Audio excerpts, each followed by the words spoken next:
We have all heard of that one tribe in Papua New Guinea that eats people, haven't we? It's an unfortunate misrepresentation of the Korowai tribe, painting their tradition as backward and alien while staining the people and area's reputation. This misrepresentation came from early anthropologists seeing only the act of cannibalism and, because of a deep-seated disgust with the practice, they focused heavily on demonizing the people involved. Now, nobody is advocating for cannibalism and its benefits, right? But with more digging, we can now see that it was a religious practice meant to save the consumed from demons. Adding religious context to it may not change your mind on how awful the act still was, but hopefully it can dispel some of the simplicity around the Korowai's practices to know that ritual cannibalism hasn't been recorded there in many decades. In addition to that, it was seen as taboo even among the Korowai if traditional procedures were not marked off before the consumption. Every culture, society, and country across the world has taboos. Taboos come from a place of fear, disgust, or discomfort shared by people in a community. And, although there are area-specific taboos that those of us who have been lucky enough to travel may have learned about the hard way, most taboos in every culture are similarly shared by others. As shown by the Korowai, cannibalism is a taboo that exists even among those whose tradition demands it in dire situations. Humanity has always found ways to explain the unexplainable.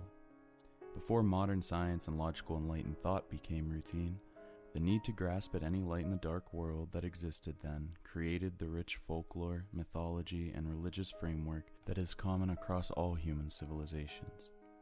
The common factor that ties every piece of folklore together in one way or another? Fear. Whether it is a folktale meant to teach children to fear the dark, or a religion established to counter the fear of the hereafter, humans have kept the practice of explaining the mysteriousness of our strange world to give meaning to traumatic and, oftentimes, seemingly supernatural events. An example of the type of societal trauma which folklore from across the world tries to explain away is hunger. The body's need for nourishment, which is categorized under the physiological needs section, ranks above all else in American psychologist Abraham Maslow's hierarchy of needs, a list of things that humans must have to reach beyond surviving and begin thriving. Hunger has an important place in human behavior, and when hunger turns to starvation and the primal nature of humanity rises out of the desperation, traumatic societal events can shape the stories we tell to cope with the trauma. Whether the blame falls to the supernatural or pure madness, one thing is for certain: where there is hunger, there is fear. At surface level, the stories I'm going to share with you can be judged from the lens of a safe, typically indulgent world. Due to the wonders of modern agriculture and food production, most of us have never, and likely will never, experience the type of prolonged hunger and starvation those from long ago did. It's just a reminder that not everything, especially in history, is as cut and dried as it may seem. I'm Michael Wallstrom, and I'm here to tell you the grim stories of history.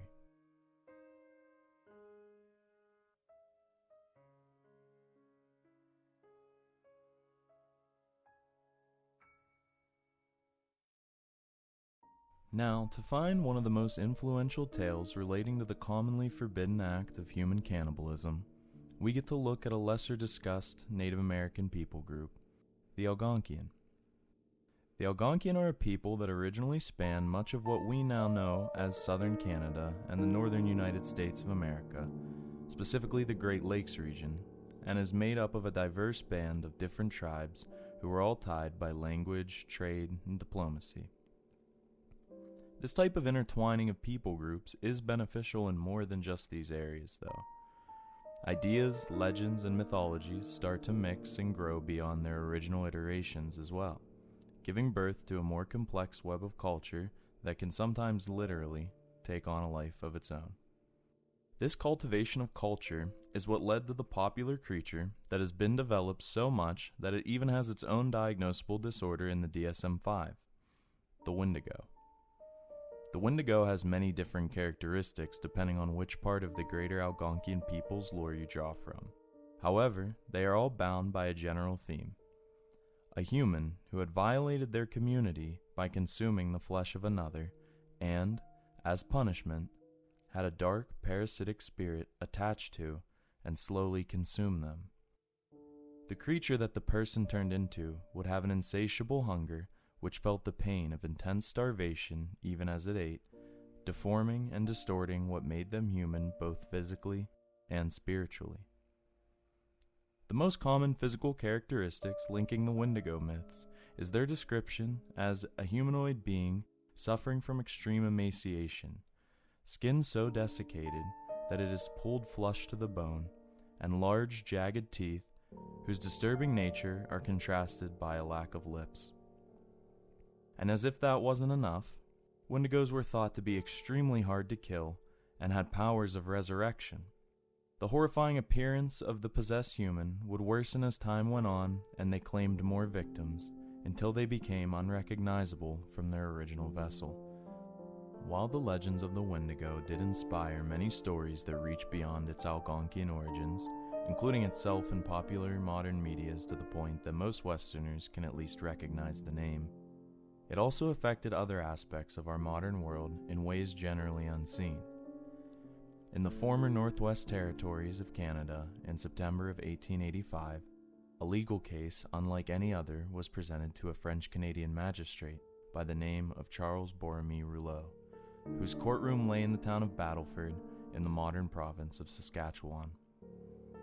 The defendants were three men of Cree heritage, which included an 85-year-old laborer who went by the name Charles Ducharme, a 65-year-old man named Wawa Seowen, and the much younger 18-year-old Wasagamas.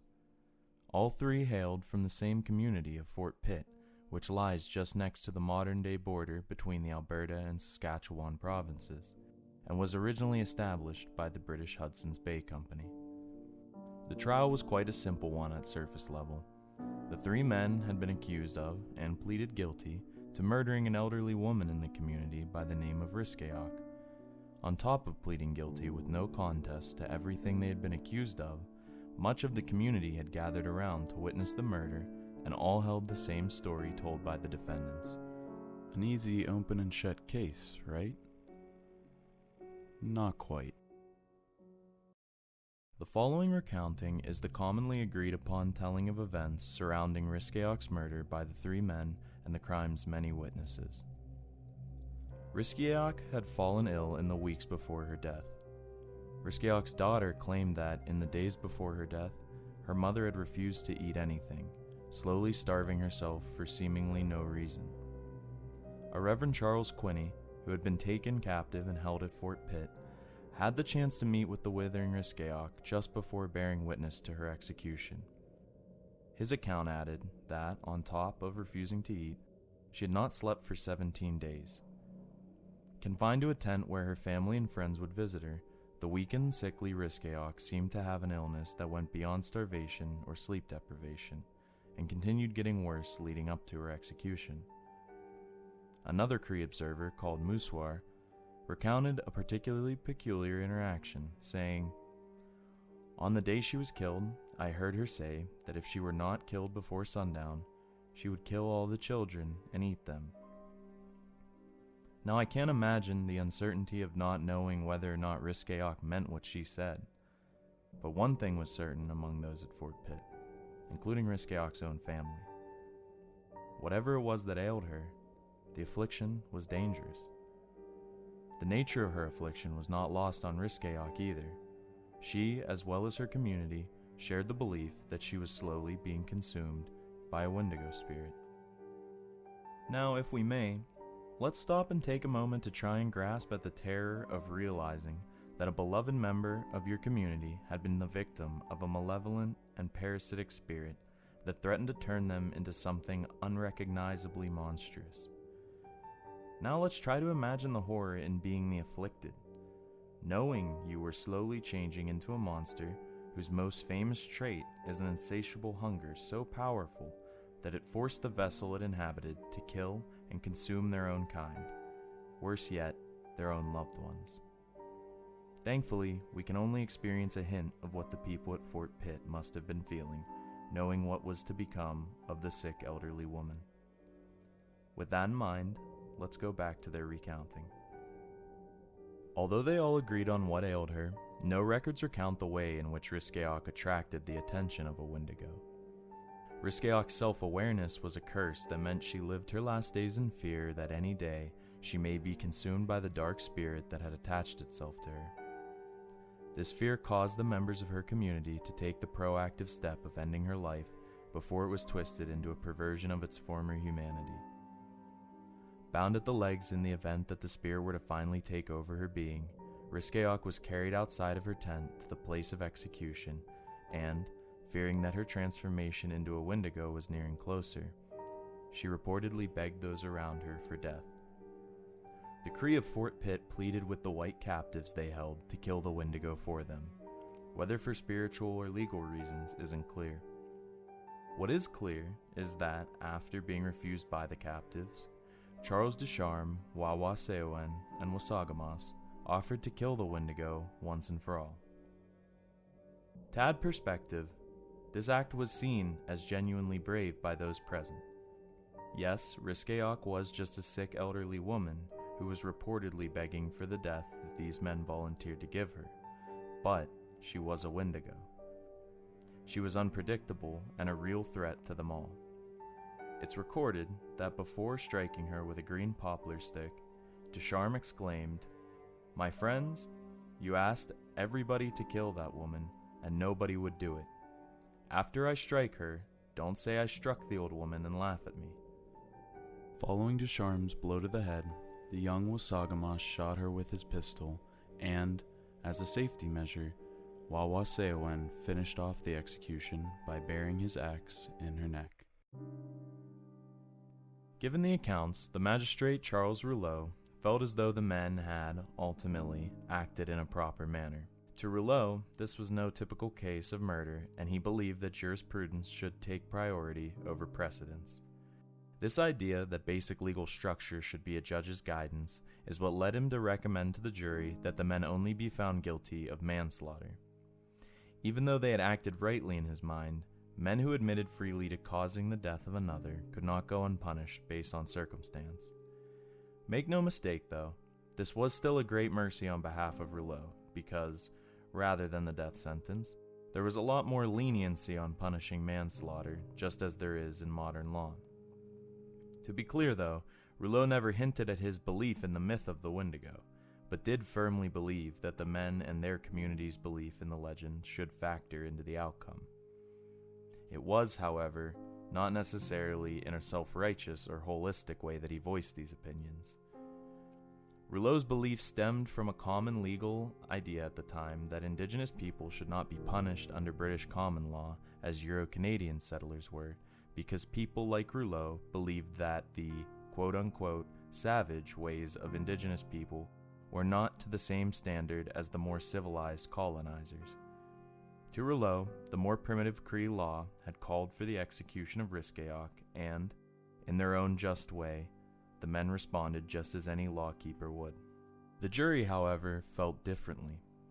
The jurors believed that using superstition to justify the killing of another human, especially one who was not mentally sound, which had been made evident by Riskeok's pleas for death, was not good enough to allow for a reprieve from fully realized justice. The two older men, Charles Ducharme and Wawa Seowen, were convicted of murder and sentenced to death, while the younger man, Wasagamas, was convicted of manslaughter and sentenced to 20 years in prison.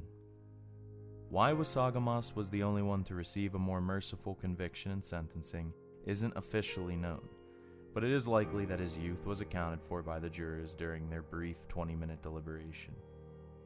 Rouleau was not satisfied by this decision, though, and, prior to announcing the jury's decision, he expressed his grievances with the jury's handling of the verdict by proclaiming that he would not stand idly by, and ending his speech by stating, "I will appeal to a power that is higher than mine, to which I will send all the evidence." And with that, he announced the decision made by the jury and set off to work. Rouleau kept his word and appealed the case to the Minister of Justice in Ottawa, adding a more legally minded argument that the men did not act with the malice necessary to be convicted of murder. With a similar train of thought as the jury and lacking the context of Cree custom and experience in Northwest courtrooms necessary, the minister denied the appeal. In the following weeks, a prosecutor listed as W. Prescott Sharp was sent to Battleford for a separate trial and, through Rouleau, was made aware of Ducharme and Wawasseowen's case. Sharp had experience with Cree tradition and the fear that the Wendigo struck in communities. This experience would come in handy when Sharp wrote to the same Minister of Justice and gave him more insight by supporting the intent that these men had in executing Riskeok. After Sharp's letter, the Governor General and Council commuted Ducharme and Wawasseowen's life sentences on December 9, 1885. Thanks to Sharp's help, Rouleau got his victory, and Ducharme and Wawasseowen kept their lives.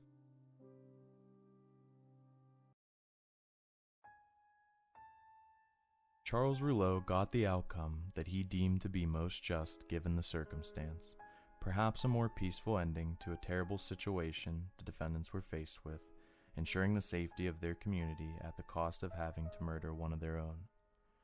This was a much better ending than the case Rouleau's predecessor, Battleford, had presided over just 6 years earlier in one of the most horrific Wendigo cases tried by the colonial government. In the summer of 1879, another Cree man by the name of Kakissakuchin, also known as Swift Runner, was put on trial for the murder of his wife, also of Cree origin, named Charlotte, at Fort Saskatchewan, confusingly enough located in the modern-day Alberta province. The man overseeing the trial was the man that Rouleau replaced at Battleford after the previous judge had moved on to a different position, a judge by the name of Hugh Richardson.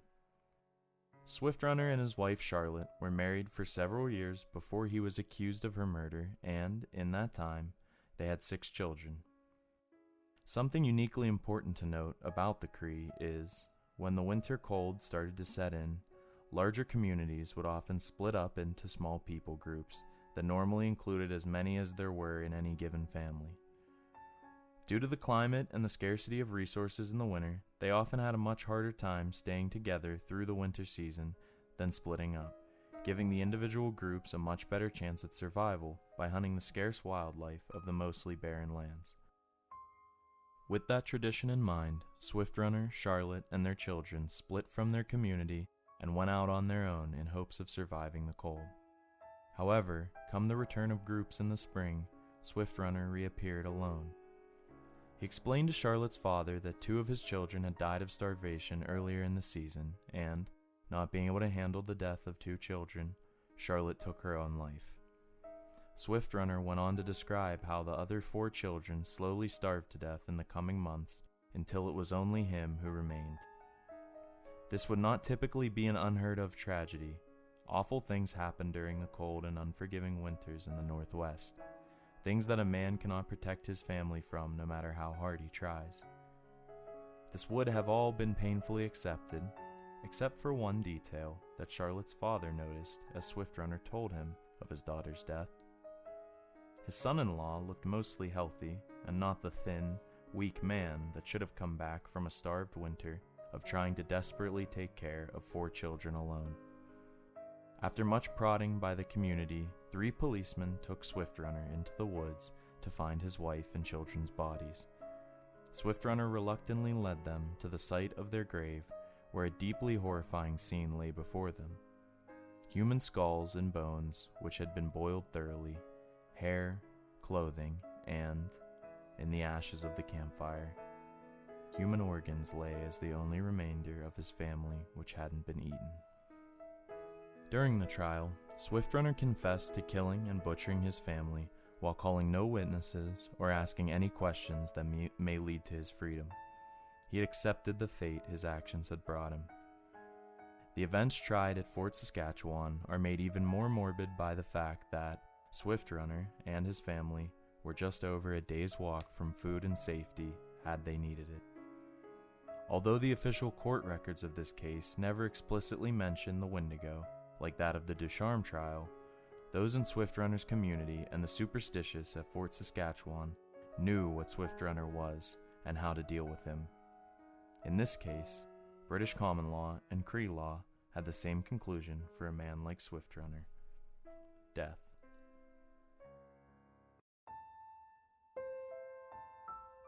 Although there are many archetypal versions of the cursed cannibal, punished for the brutal act of cannibalism by something greater or by their own lamented soul, humanity has also shown a morbid fascination with cannibals and the taboo act they indulge in.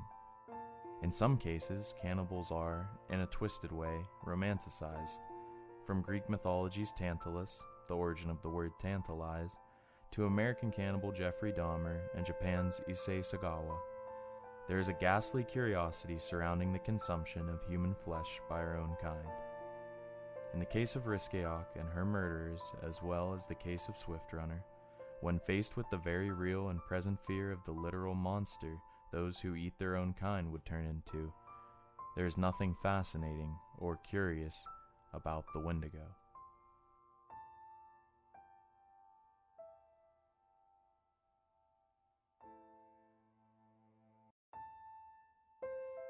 I want to say a quick thank you for listening and to let you know that you can find Grim on any platform you would usually listen to podcasts on.